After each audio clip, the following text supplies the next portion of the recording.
In this video, I'm bringing to life one of Warhammer 30k's most badass characters, Ancient Rylanor. It's tabletop time.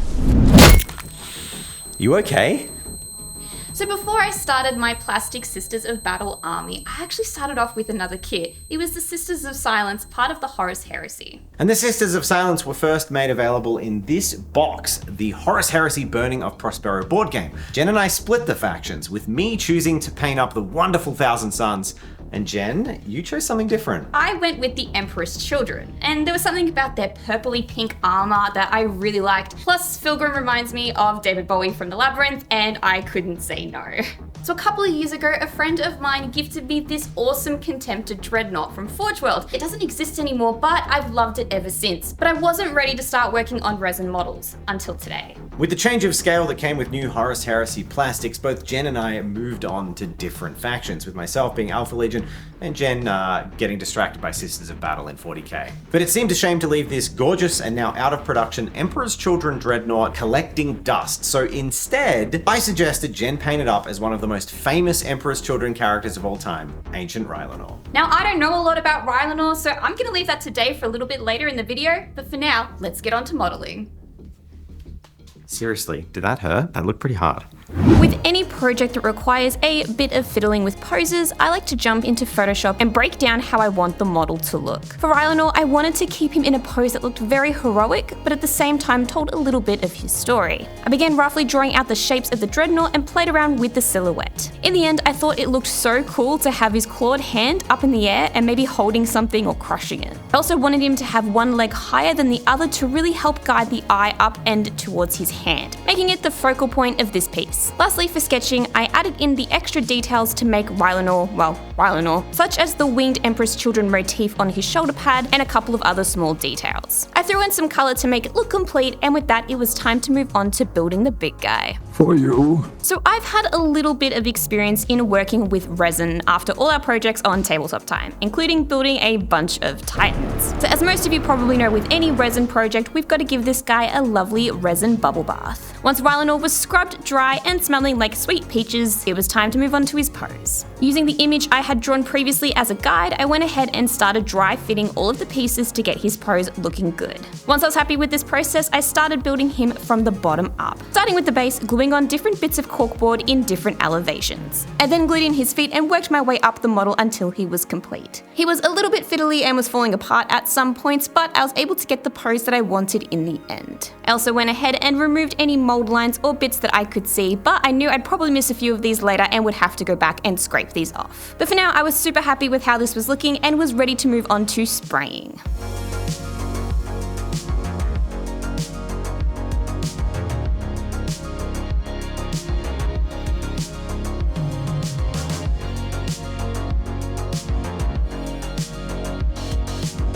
So Rylanor is all done, and I'm actually really happy with how he turned out. It took me quite a while to get the pose down right, but I'm super happy with it and I can't wait to paint this up. I left his gun off for now because I actually have a friend who's gonna give me the right gun that I need, which is actually something that I do love a lot about this hobby. The fact that there's this huge community of people that's willing to swap and borrow parts from each other is really cool. So for now, I'm gonna leave him armless, but I will add that on and paint it up later. But for now, this is what he's looking like, and you get to see some sick turnarounds. That all being said, it's time to spray him up, so I'm going to prime him black and then we'll get on to some colours.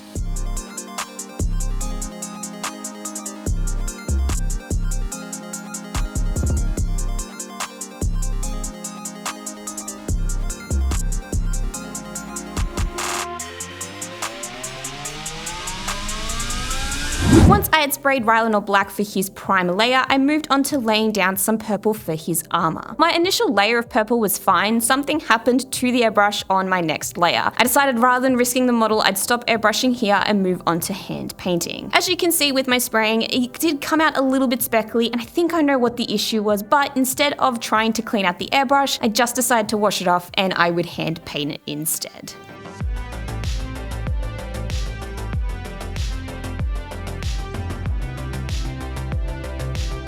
So when I'm I'm not busy painting or being betrayed by my Primark, I'm busy shopping for Tabletop Time merch. Now, if you're an Emperor's Children fan like myself, you can get our tops in a stunning purple colour. Tabletop Time merch is available in all your favourite colours, so there's a huge selection for you to choose from. And if you're not interested in merch, we have some other great items for you to check out as well, such as posters, mugs, and even some 3D downloadable files. So jump online to tabletoptime.com and get yourself some merch today.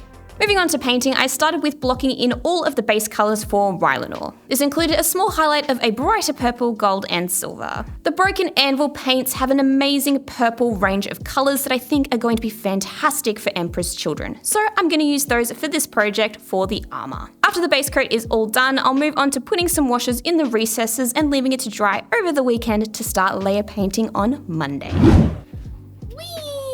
So it is day 2 of painting up Rylanor, and I've gone ahead and put all those washes on and left it for the weekend to dry, and it's looking a little bit dull, so it's time to do some layer painting on him. I also managed to get his gun from a friend, so I also have to build and spray this and paint it as well. There's a lot of stuff to do today. I'm super excited, and I think that he's gonna look so good now that I've established all the base colors and I can get onto layer painting. I'm super excited. Can't wait. Let's get started. So Rylanor had a good rest and is ready for his next round of painting. I'm gonna go ahead and start bringing up the colors again that I lost when I did the wash, working back and forth to establish some of those gradients and work towards a nice crispy highlight. I'm also going to try and do a non-metallic metal for both the gold and the silver, as I feel this will give it a more regal and old worldly feel to the model. I'm also able to control the color of gold I want, and this time I'm gonna opt for more of a rich orangey tone.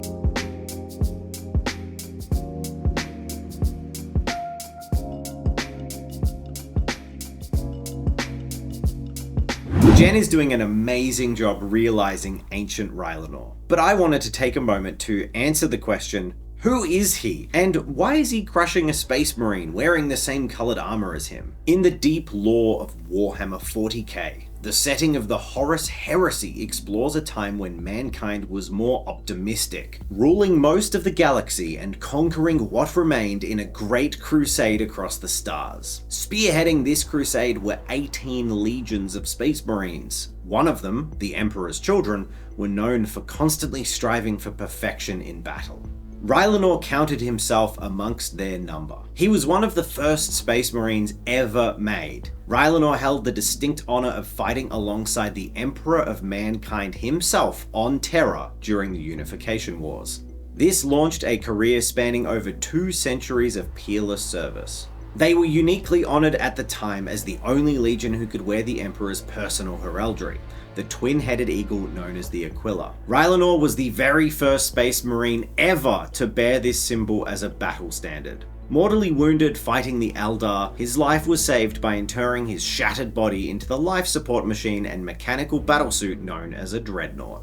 Continuing his career as the Ancient of Rites, Rylanor would be the spiritual heart of the Legion's traditions in the decades to come. As the days of the HORUS heresy drew near, Rylanor became increasingly concerned by the changing nature of his battle brothers. Unbeknownst to the veteran, slowly the influence of chaos was corrupting his legion. His friend, Captain Sol Tarvitz, suspicious of the actions of his legion, asked Rylanor to lead the attack on the planet in his place. And this gracious acceptance found Rylanor on the surface of Istvan III, at the greatest betrayal in the HORUS heresy. Brother turned on brother, and the Emperor's Children enacted a purge, slaughtering those who they believed would remain loyal to the Emperor as they themselves turned traitor. Rylanor, an unexpected force on the battlefield, would not fall so easily. He battled for days, slaughtering his traitor brothers, rallying his loyal allies, and serving as a beacon of unity and strength on the desperate battlefield. It is this battlefield that Jenn is showcasing in her piece today,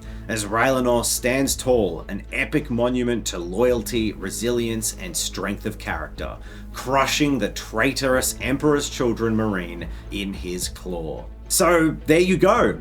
That's Rylanor. He's kind of my favorite Dreadnought.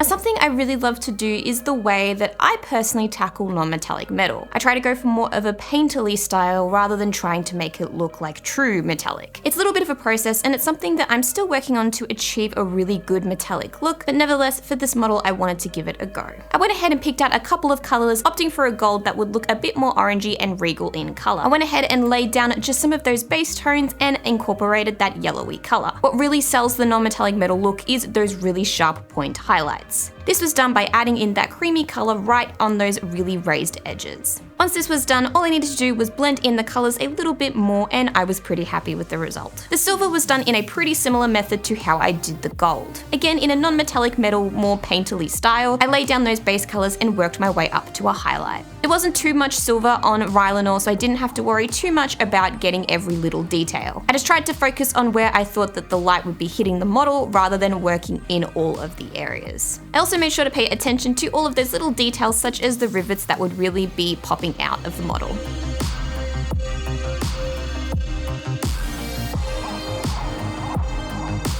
Also can't forget the crushed traitor Emperor's children in his hand, so I'm just going to give him some little details and a little bit of blood and guts too.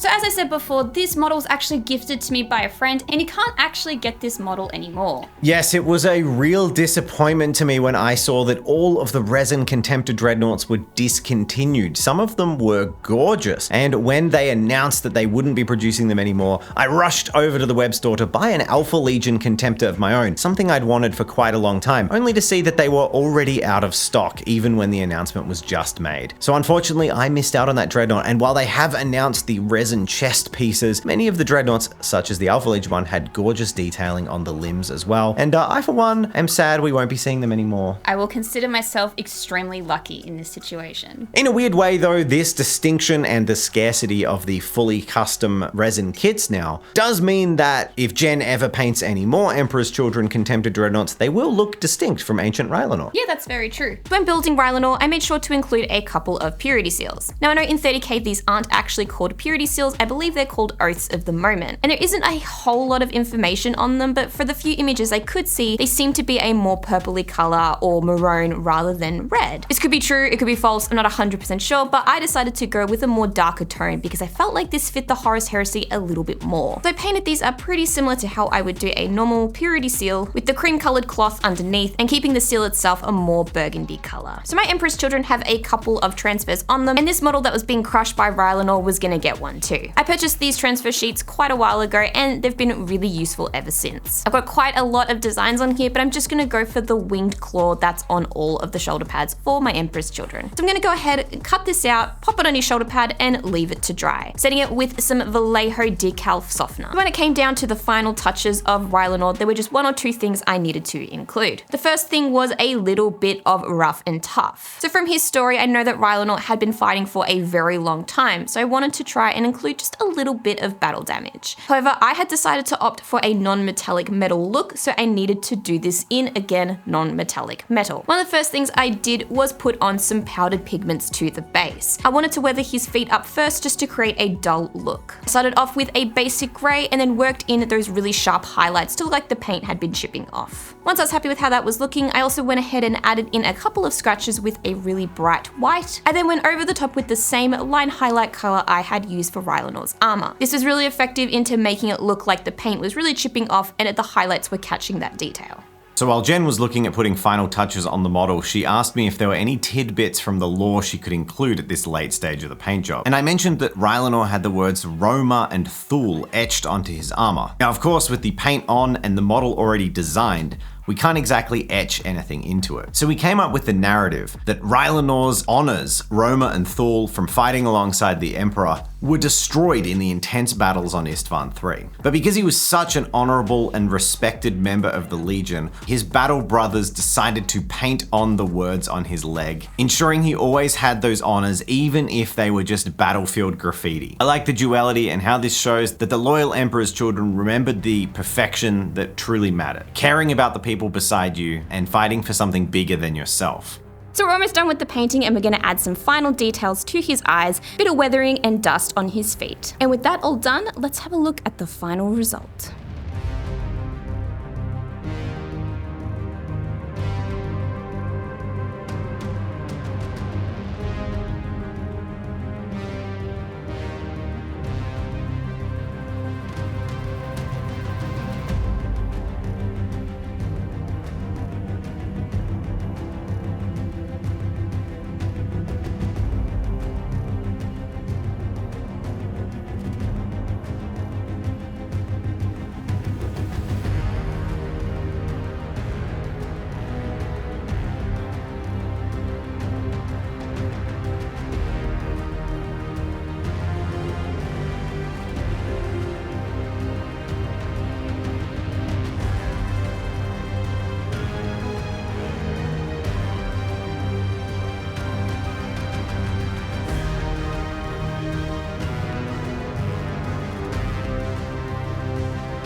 as always, a huge thank you to everyone over on our Patreon. It's because of you guys that we can make awesome videos like this one, and your support is truly appreciated.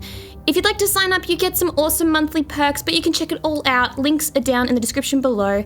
And again, thank you so much for all of the support. We really appreciate it. Also, if you really enjoyed this video, please don't forget to like and subscribe. It lets us know that you like this video and you'd like to see more of this. Jenn, seeing you paint some gorgeous Emperor's children has made me feel fabulous. And if you want to see more fabulous stuff from us, consider liking and subscribing. And if you want to look as fashionable as the Emperor's children, purple tabletop time merch, make sure you check it out. Links are in the description. Well done, Jenn. That was fantastic. Truly, that's awesome. I love seeing you paint Space Marines because you don't usually paint Space Marines. Yeah, it's true. And if you want us to do more HORUS Heresy, let us know in the comments below. We would love to do more of this stuff. I love HORUS Heresy. It's my favorite. But thank you so much for watching, and we'll see you in the next one. Stop hitting the audience. What the hell? It's just the camera, it's not. They're tiny people. No, there's not. They leave mean comments.